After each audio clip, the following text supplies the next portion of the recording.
Free to play Super 6 contest, one of the matchups. Bucks at Panthers. Bucks at Panthers. Nick, you're up first. Give me a winner, and by how many? Bucks by 13, even though the point spread has moved in the Panthers' favor. Here's all you need to know about this game. The Panthers have the worst pass rush in the NFL. The Bucks will look great. Everyone's going to get back on that bandwagon before it crashes again coming up. But the Bucks blow them out this weekend, Brandon. I can't with you. So basically you're saying is Tom Brady, the GOAT, is going to have a phenomenal game. He's going to get this team back on track. I don't think they're going to blow him out. I think it's going to be a really good game. Who did Teddy Bridgewater sit behind the last couple years? He sat behind who? Drew Brees. Drew Brees showed them how to beat this pass rush and this blitz, this Todd Bowles defense. So they'll lose by 3. So Bucks by 3. It'll be a good game. Wow. Brandon never has faith in Tom Brady. It's disappointing. I always agree with you, Nick. Prognosticator of prognosticators. I will also go Bucks by 13. No Christian McCaffrey. Comes in, does a great job for your fantasy team. Boom, back out. See you in a few weeks. All right, well, Super 6 players have won over $1 million so far. Get your picks in for free before kickoff on Sunday for your chance to get some of that money. And for much more information, you can always head to the Fox Sports app. All right, time now for a little 4 things first.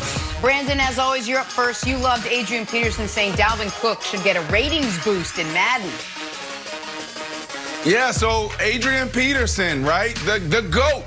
He's lobbying for this guy to get a 99 rating. This is a big deal. Nick, as a player, this is a big deal for us. We go into the season, the first thing that we do is we look at our Madden rating. Some would say that this should be on our player profile for pro reference. You should go to the profile, see the player stats, and you should also see their Madden ratings from year to year to year. What a this guy right now should be at 99. Right? Yes, it's important. He's averaging 6 yards a carry right now.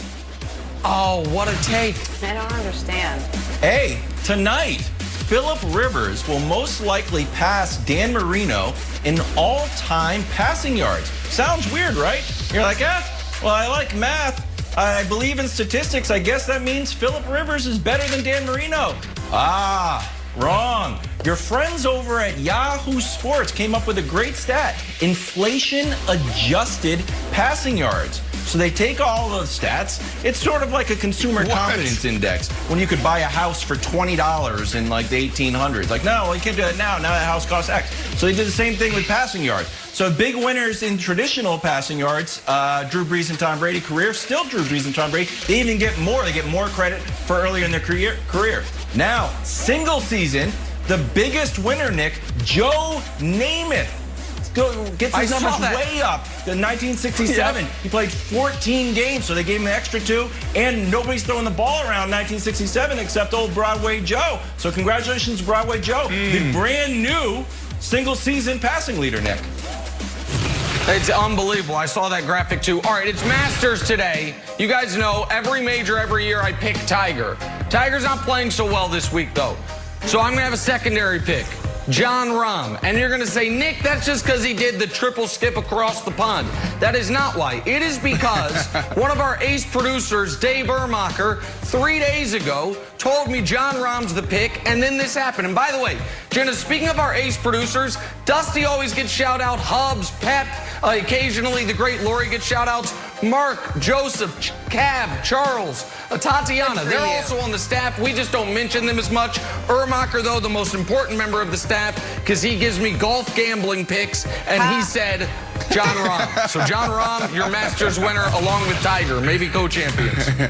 All right, I love it. Let's stick with the Masters. Did you know that the defending champ picks out the dinner menu for the Champions Dinner the week of the Masters? Well, obviously it's Tiger Woods, as Nick just mentioned. So Tiger, as we know, is the most uber-focused, eye on the prize, like Zen-concentrated athlete we have ever known in almost the history of sports.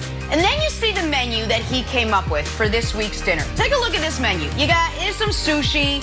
There's some Mexican. It's like Taco Tuesday. I want sushi Saturday. I want Wellington Wednesday. He's got steak. He's got red wine. He's got white wine. Focus, Tiger. Focus. One carbohydrate. One protein. A little bit of vegetable, water, and get out on the course, buddy. We can't be all over the map with the dinner because you'll be all over the greens come this afternoon. That's all I'm going to say. Like that. Focus, buddy. Focus. All right, let us get back to football. Thank you, Wilds. Talk Sunday's NFC West Showdown. Our friends at Fox Bet have the Seahawks as 2.5-point road underdogs here with the 5-3 Rams. I mean, Seattle coming off a dud up in Buffalo last week, but still, Nick, you gotta be surprised the first place Seahawks are underdogs for the first time since week 1. I don't mean to step on your lead there, Jenna, but I'm actually not surprised, and here's why I'm not surprised. The Seahawks they're a good enough team. They're never going to be underdogs at home. So when you try to figure out where could a team be underdogs, you only look at their road games. Since week 1, who have they played on the road? Miami, who at that point was probably a little undervalued, Arizona, who they lost to, and then Buffalo, who they lost to. They haven't been a great road team this year. Conversely, the Rams are flying under the radar a bit, sitting at 5-3, knowing if they win this week, they're all of a sudden tied for first place in the division. Assuming the Cardinals take care of business, you could have all 3 NFC West contenders sitting there at 6-3. I do think this, though, is representation that the world is catching up to a point Kevin Wildes made 3 weeks ago, which is the Seahawks don't have a bad defense. They have a historically bad defense. And, Brandon, you and I disagree a lot on quarterbacks. A lot on quarterbacks.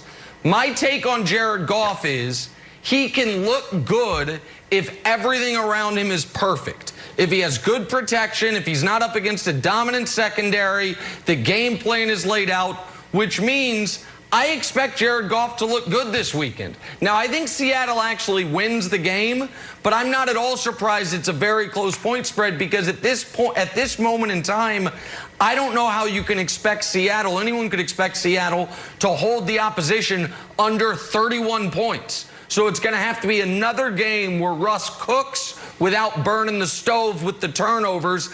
I think he can do it, so I think Seattle wins. But I'm not surprised at all. They're slight underdogs this week, Brandon.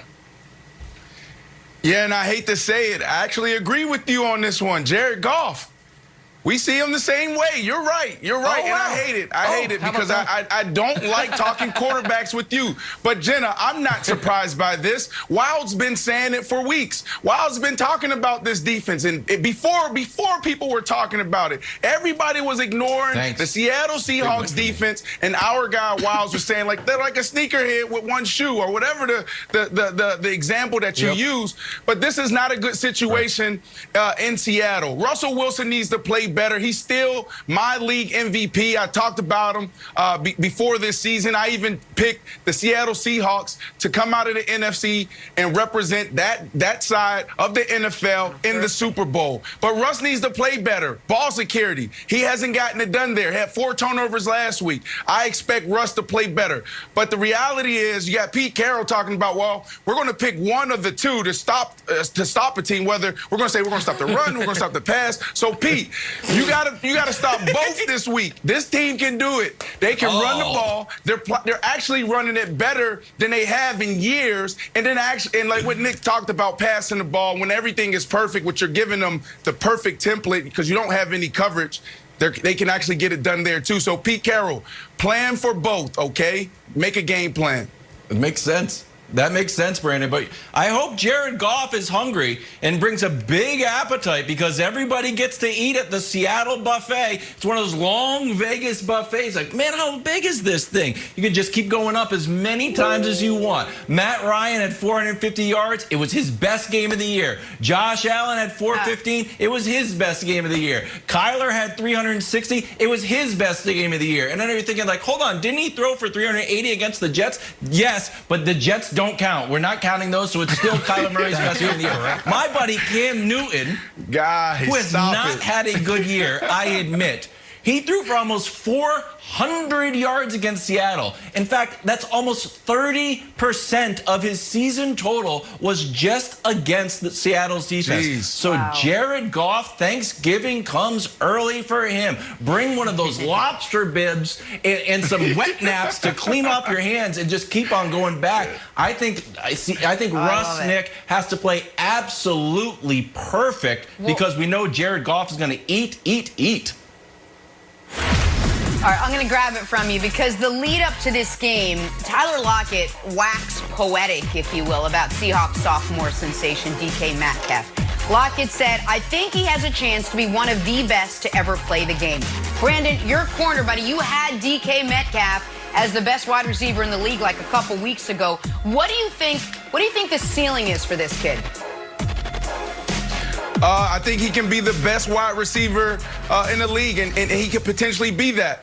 But I want to be clear here. You still have Julio Jones out there. You still have Devontae Adams, DeAndre Hopkins. I will even throw Stephon Diggs out there. Is he my number one? No. But when I look at a number one receiver, I'm looking at a guy who can beat the man in front of him. Anybody can beat zone. Anybody can catch 100 balls because they have a great quarterback. They have, a great offensive coordinator. I want to see what you do when the game is on the line, 3rd and 1, 3rd and 2. Can you win on a slant? Can you win on the back shoulder? And this guy can do that. Those guys that I mentioned can do that. What do you do in the red zone? What do you do in those high pressure situations? So DK Metcalf, to me, he is, if I was a general manager and I had to pick one guy right now to start my team, I would go to him first. But DeAndre Hopkins, he's a close second. But now with Tyler Lockett, I played with Tyler Lockett. He's a smart guy. And he's talking about go down as one of the greatest. I'm not sure. I'm looking at Pro Football Reference right now, and you got Jerry Rice, Terrell Owens, Randy Moss, Steve Smith, Reggie Wayne, Andre Johnson. And it goes on and on and on. You got to think about there's so much more that goes into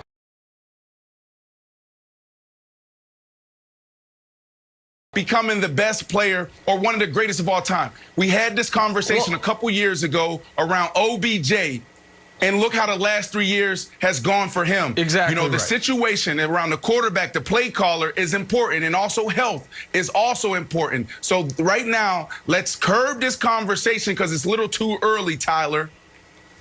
Yeah, so listen, he's obviously got to do what he's doing this year for, the next 12 years to be in the discussion of one of the greatest of all time. But for right now, listen, the guy is second in yards and second in touchdowns despite being 18th in targets and 19th in catches and 15th in targets. Like, it's not even like he's a volume player at the moment. He's just averaging 18 yards a catch. He's averaging 100 yards and a touchdown per game. So he certainly has the claim he's the best receiver in the NFL. And the last point, Jenna, Brandon listed all those great receivers in contention for the number one spot. And I didn't hear a Kansas City Chief mentioned, which is just another example of Patrick Mahomes being forced to do more with less. I mean, it's just, to me, it's just more evidence. Tyreek Hill. He wasn't on your list. He wasn't on the list. Got to take a turn. Head to Baltimore. Hey, guys, we may now know why Lamar's been struggling in the passing game. Some very interesting comments from Lamar. We'll have that for you next. First things first. Tyreek Hill, barely a number one.